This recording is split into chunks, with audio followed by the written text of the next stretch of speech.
One question that I am often asked, and I've heard it fairly recently via my social media, is this: does anything go at a swingers club? No, no, and if you didn't hear me, no. This video is all about consent and why it's the most important thing to remember and bear in mind when you are at a swingers party, regardless of who it is you're playing with, what it is you want to do, and who else is there. My name is Rosie Kay, and I am an open relationship and swinger lifestyle expert. Over on my blog site, ThisKindaGirl.co.uk, I aim to banish the myths, the misconceptions, and the stigma attached to swinging and who swingers really are. And after you've watched this video, you will have a clear understanding of how consent works in swinger situations, and especially orgies or gangbang situations, because these are very popular within clubs. Now, the fact that I was sent a question which says, does anything go at a swinger party, kind of highlights to me that there's an awful lot of work to be done on educating people about what really happens inside swinger clubs. And it's a good job that I have had over 10 years experience of the swinger scene. So I feel pretty well educated and pretty well qualified to be able to share with you my thoughts, opinions, and also experiences. Now, just because you may be in a sex-positive environment, that does not mean that anything goes with anyone at any point. Let's get that out of our heads. That is not a real thing, okay? Just because you step foot through a door that says swinger club, that does not mean you can do anything with anyone at any point. We are all individuals, and you need to treat and respect everybody else as individuals. We all have boundaries, personal rules, and levels of intimacy and comfort that we are happy with and we are able to participate in.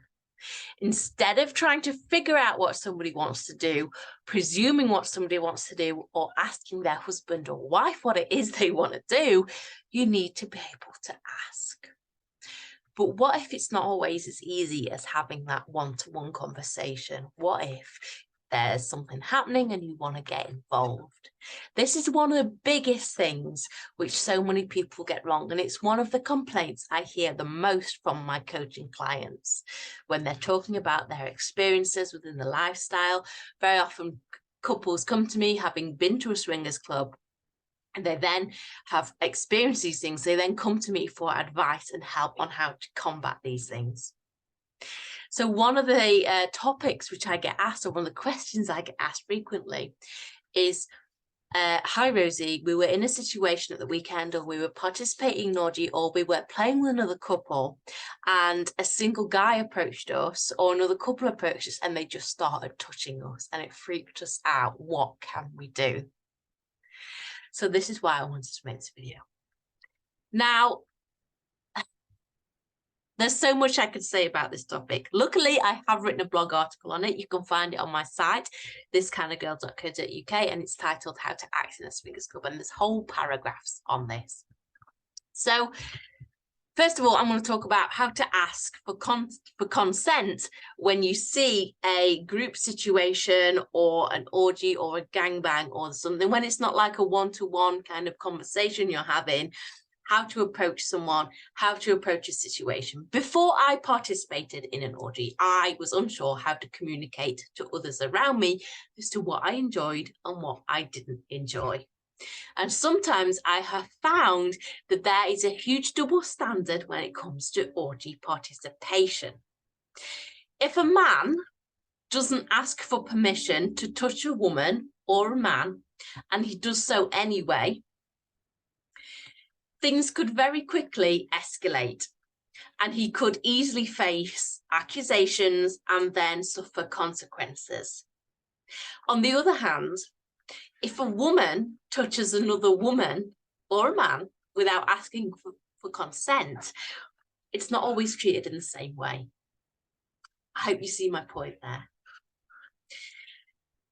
This is a huge double standard when it comes to consent. And I believe the only way of tackling this, of educating people about this and talking about this, is by saying what I'm about to say.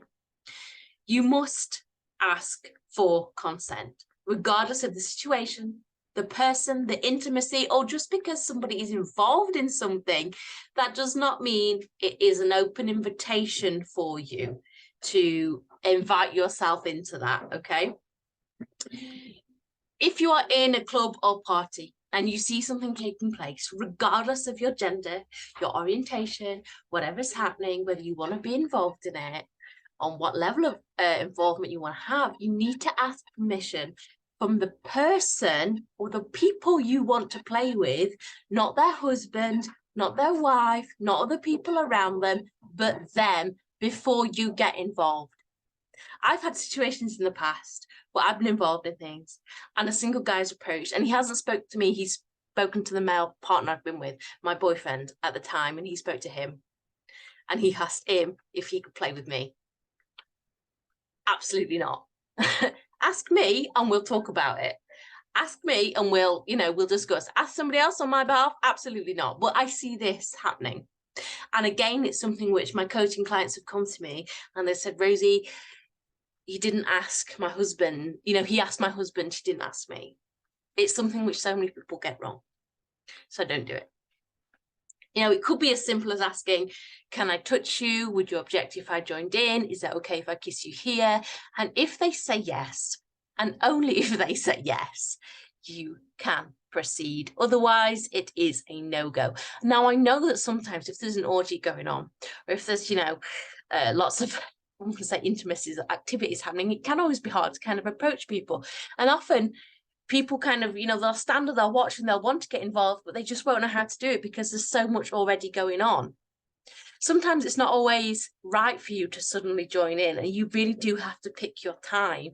But sometimes it's better to just wait your turn or wait on the sidelines and wait for the right opportunity as opposed to barge in or as opposed to feel as though you can just suddenly get involved, because this does happen as well. I hope this video has made sense.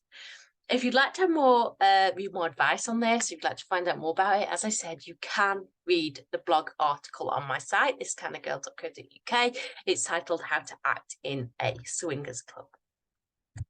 And I shall see you all next time for another video.